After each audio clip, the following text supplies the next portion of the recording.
నమస్కారం టీవీ7 న్యూస్ కి స్వాగతం. ముందుగా ముఖ్యాంశాలు.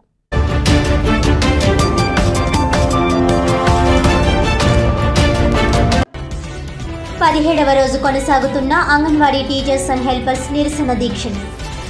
ఇప్పటికైనా అంగన్వాడీల సమస్యలు పరిష్కరించకపోతే ముఖ్యమంత్రి జగన్మోహన్ రెడ్డి ఇంటిని ముట్టడిస్తామని హెచ్చరించిన అంగన్వాడీ వర్కర్లు.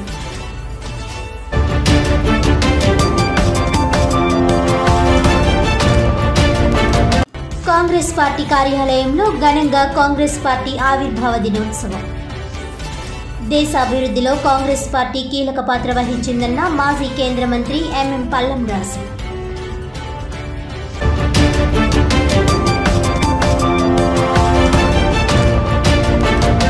కాకినాడ సీపోర్ట్స్ ప్రైవేట్ లిమిటెడ్ ఆధ్వర్యంలో కాకినాడలో సిల్వర్ జూబ్లీ బ్యాడ్మింటన్ ఛాంపియన్షిప్ పోటీలు ప్రారంభం. క్రీడాకారులు క్రీడా స్ఫూర్తితో క్రీడలు ఆడాలన్న కాకినాడ ఎంపీ వంగ Gita Vishwanath, city MLA Dwarampudi Chandrasekhar Reddy.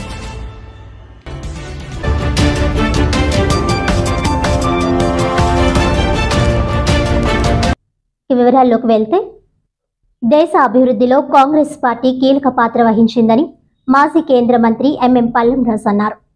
Congress party జిల్లా అధ్యక్షుడు Panduranga Rao, AICC member Mallipudi Sriramachandramurthy, city అధ్యక్షుడు దాట్ల గాంధీరాజ్ ఆధ్వర్యంలో కాంగ్రెస్ పార్టీ ఆవిర్భావ దినోత్సవం ఘనంగా నిర్వహించారు.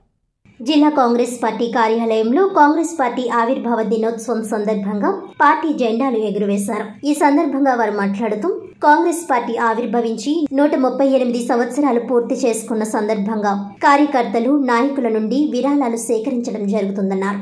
దేశ స్వాతంత్ర్యంలో కాంగ్రెస్ సమరయోధుల పాత్ర చాలా కీలకమని పేర్కొన్నారు. కాంగ్రెస్ ద్వారానే అన్ని వర్గాల ప్రజలకు న్యాయం జరుగుతుందని తెలిపారు. కాకినాడలో జరిగిన బహిరంగ సభలో మహాత్మా గాంధీ తదితర నాయకులు దళితులకు ఆలయ ప్రవేశం కోసం తీర్మానం చేయడం జరిగిందని, అప్పటి నుంచి దళితులకు ఆలయ ప్రవేశం జరిగిందని తెలిపారు. ఈ కార్యక్రమంలో కె ప్రభాకర్ రావు, కాంగ్రెస్ పార్టీ నాయకులు ఆకుల వెంకటరమణ, శివగణేష్, వెంకట్రావు, శ్రీను, దొరబాబు, పోతురాజు తదితరులు పాల్గొన్నారు. జాతీయ కాంగ్రెస్ స్థాపించి 138 సంవత్సరాలు ఇవాళతో నిండాయి. అయితే దేశ స్వాతంత్ర పోరాట చరిత్రలో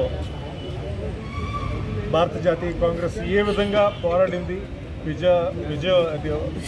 స్వాతంత్రం సాధించడంలో ఎంత ప్రముఖ పాత్ర వహించింది అనేది మన అందరికీ తెలుసు. అయితే ఈనాడు స్వాతంత్రం సాధించిన తర్వాత మరి సమగ్రతమైన పరిపాలన కూడా ఉండాలి. అయితే మన దేశ పెరుగుదల కోరుకుంటూ, అలాగే ఈ పెరుగుదల ద్వారా వచ్చే నిధులన్నీ కూడా ఒక యూనిఫామ్గా కూడా ప్రజలందరికీ చేరాలి, ఆ బెనిఫిట్స్ అనే విధంగా కూడా కాంగ్రెస్ పార్టీ ఎప్పుడు కూడా పరిపాలన చేయడానికి కృషి చేసింది. అందుకే ప్రజలకి అందే విధంగా మహాత్మా గాంధీ మన్రేగా కానీ, లేకపోతే రైట్ టు ఫుడ్ కానీ, ఇటువంటి రైట్స్ చట్టాలను తీసుకొచ్చి ఒక దేశంలో ఒక సమానత్వం గురించి ఎప్పుడు కూడా నిరంతర పోరాటం కాంగ్రెస్ పార్టీ చేస్తుంది. అదేవిధంగా ఉన్న జనాభాకి కంపల్సరీగా వాళ్ళ పెరుగుదల గురించి కనీస చదువు ఉండాలనే ఉద్దేశంతోనే రైట్ టు ఎడ్యుకేషన్ యాక్ట్ని కూడా 2010లో కూడా ప్రతిపాదించి మధ్యాహ్న భోజన పథకంతో పాటు 8వ తరగతి వరకు కూడా ఉచితంగా కూడా విద్య వచ్చే విధంగా కూడా ఆనాడు మరి యాక్ట్స్ని కాంగ్రెస్ పార్టీ తీసుకొచ్చింది. అదేవిధంగా మరి ఎక్కడా కూడా నిరుపేదలు వాళ్ళ ఆకలితో బాధపడకూడదనే ఉద్దేశంతోనే ఈ రైట్ టు ఫుడ్ యాక్ట్ కూడా తీసుకొచ్చి కనీసంగా వాళ్ళ ఆరోగ్యం గురించి, వాళ్ళ న్యూట్రిషన్ గురించి కూడా ఆలోచించి చాలా దూరదృష్టితో పథకాలు కాంగ్రెస్ పార్టీ తీసుకురావడం జరిగింది. అయితే ఇవాళ మరి 21వ శతాబ్దంలో మనం ప్రపంచంలో ఒక పెద్ద ఎకానమీగా పెరుగుదలయ్యాం. అయినా ఆ డిస్పారిటీ ఉన్న వాళ్ళకి లేని వారికి కూడా డిస్పారిటీ చాలా ఎక్కువగా ఉంది. ఇవన్నీ దృష్టిలో పెట్టుకునే రాహుల్ గాంధీ గారు మరి పాదయాత్ర చేయడం జరిగింది. ఈవేళ కాంగ్రెస్ పార్టీ ఈ సమాజంలో ఒక సమానత్వాన్ని తీసుకురావడానికి, తర్వాత కమ్యూనల్ డిఫరెన్సెస్ లేకుండా ఒక ఐక్యత భావంతో పెరుగుదవ్వాలనే ఉద్దేశంతోనే కాంగ్రెస్ పార్టీ ఉంది. తప్పకుండా ఈ ఉద్దేశాలని ప్రజలు గుర్తిస్తారు, కాంగ్రెస్ పార్టీకి విజయం అవకాశాలు అందిస్తారనే నమ్మకంతో మేము ఉన్నాం. చాలా ఉత్సాహంగా తెలంగాణ విజయం తర్వాత కాంగ్రెస్ పార్టీ ఉంది. అదే విక్టరీ ఆంధ్రప్రదేశ్ కూడా రిపీట్ చేయడానికి కూడా అందరూ కూడా కంకణం కట్టారు. 2024 ఎన్నికల్లో రాష్ట్ర ముఖ్యమంత్రి జగన్ రెడ్డికి ఓటు అడిగే నైతిక హక్కు లేదని తెలుగుదేశం పార్టీ రాష్ట్ర ఉపాధ్యక్షులు జ్యోతుల నెహ్రూ అన్నారు. జగ్గంపేట మండలం ఎరిపక శివాలయం వద్ద నెహ్రూ మీడియా సమావేశం ఏర్పాటు చేశారు. ఈ సందర్భంగా ఆయన మాట్లాడుతూ జగన్ రెడ్డి విశ్వసనీయత లేని వ్యక్తి అని 57 నెలల పరిపాలనా కాలంలో ప్రజలకు స్పష్టమైందని అన్నారు. తన స్వార్థం కోసం, తన అధికారం కోసం తన చెల్లిని, తల్లిని వాడుకొని వదిలేసిన వ్యక్తి అని, జైల్లో ఉన్నప్పుడు పార్టీని బతికించిన చెల్లి పాదయాత్ర, తల్లి ప్రజల్లో తిరిగి తనకు అధికారం కట్టబెడితే వారిద్దరిని వాడుకొని వదిలేసిన వ్యక్తి అని, తల్లికి చెల్లికి తీరని ద్రోహం చేశాడని అన్నారు. అదేవిధంగా అధికారంలోకి రాకముందు ప్రతి సంవత్సరం జాబ్ విడుదల చేస్తానని మోసం చేశారని, అక్క చెల్లెమ్మలకు మద్య నిషేధం చేస్తానని చెప్పి మద్యం ఏ ప్రభుత్వం వచ్చినా నిషేధించలేని స్థాయిలో మద్యంపై 25,000 కోట్లు 25 సంవత్సరాలకు తాకట్లు పెట్టాడని అన్నారు. రాష్ట్రంలో సంపద సృష్టించవలసిన వ్యక్తి రాష్ట్రాన్ని అప్పులు కుప్పగా మార్చి రాష్ట్రంలో సంపదనంతా దోచుకుంటూ తన తాడేపల్లి ప్యాలెస్ లో దాచుకుంటున్నాడని ఎద్దేవా చేశారు. ఇసుక, గనులు, మట్టి, మద్యం ద్వారా రాష్ట్రాన్ని దోచేస్తున్నాడని అన్నారు. రైతులను, బీసీలను, అంగన్వాడీ వర్కర్లను, ఆశా వర్కర్లను, టీచర్లను మోసం చేయటమే కాకుండా తాను గొప్పగా చెప్పుకునే వాలంటీర్లను కూడా మోసం చేశాడని, ఇటువంటి వ్యక్తి రాష్ట్రాన్ని పరిపాలించే నైతిక హక్కు లేదని మండిపడ్డారు. అందుకే వచ్చే ఎన్నికల్లో విజన్ ఉన్న నాయకుడు చంద్రబాబును, పోరాట యోధుడు పవన్ కళ్యాణ్ ను ఆశీర్వదించి టీడీపీ, జనసేన సంకీర్ణ ప్రభుత్వాన్ని గెలిపించుకోవాలని అన్నారు. ఈ కార్యక్రమంలో కొత్త కొండబాబు, మండపక అప్పన్నదొర, జ్యోతుల సత్యమూర్తి, మూరా సత్యబాబు, జ్యోతుల వీరభద్రరావు, గొట్టిముక్కల రఘురామరాజు తదితరులు పాల్గొన్నారు. జగన్మోహన్ రెడ్డి గారు ఈ రాష్ట్రాధికారాన్ని చేపట్టిన తర్వాత ఒక్కసారి అధికారాన్ని ఇవ్వండి, ఈ రాష్ట్రాన్ని సమూలంగా మారుస్తానన్నాడు. వాస్తవంగా మాత్రం సమూలంగా మార్చాడు. ఎందుకంటే రాష్ట్రంలో ఉన్నటువంటి అన్ని వ్యవస్థల్ని కూడా నిర్వీర్యం చేసి అన్ని వర్గాల్ని కూడా దిక్కుజోత పరిస్థితి కల్పించి ఇవాళ సమూలమైనటువంటి మార్పు తీసుకొచ్చినటువంటి పరిస్థితి.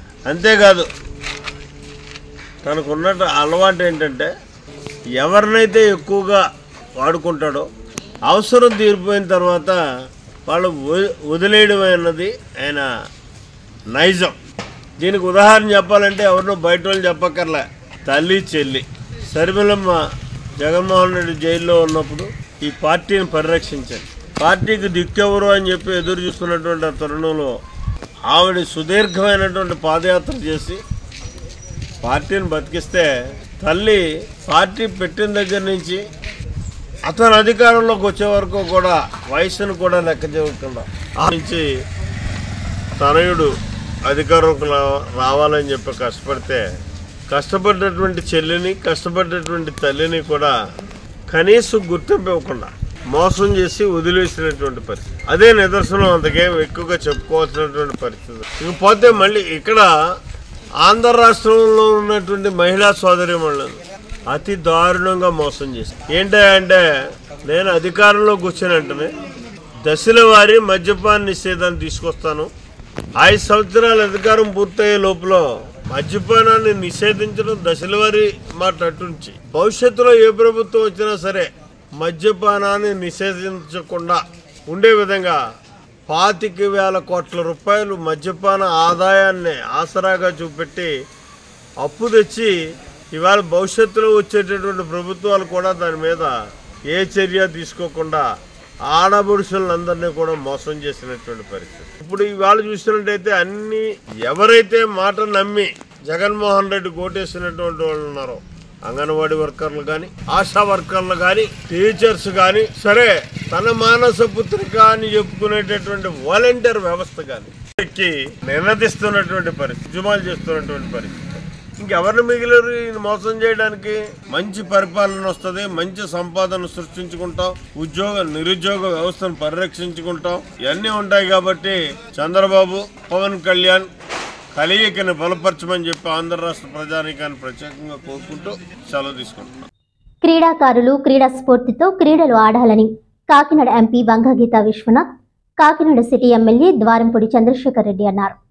కాకినాడలో కాకినాడ సీపోర్ట్స్ ప్రైవేట్ లిమిటెడ్ ఆధ్వర్యంలో సిల్వర్ జూబ్లీ బ్యాడ్మింటన్ ఛాంపియన్షిప్ పోటీలను గురువారం ప్రారంభించారు. ఈ సందర్భంగా వారు మాట్లాడుతూ అన్నింట్లో గెలవడం ఆనందకరమే కానీ ఓటమి నుంచి నేర్చుకోవడం అంతకంటే అవసరమని, ఆ స్ఫూర్తి ఆటల ద్వారానే అలవడుతుందన్నారు. వ్యక్తిత్వానికి వన్నెలద్దే ఆటలు మన సాంఘిక జీవనంలో విడదీయలేని అంతర్భాగాలు కావాలని ఆకాంక్షించారు. ఈ పోటీల్లో తెలంగాణ, ఆంధ్ర నుంచి క్రీడాకారులు పాల్గొనడం జరిగిందన్నారు. ఈ కార్యక్రమంలో రాష్ట్ర రైస్ మిల్స్ అసోసియేషన్ అధ్యక్షుడు ద్వారంపూడి వీరభద్రారెడ్డి, గోవిందరాజులు, పద్మనాభం, కాకినాడ సీపోర్ట్స్ ప్రతినిధులు తదితరులు పాల్గొన్నారు.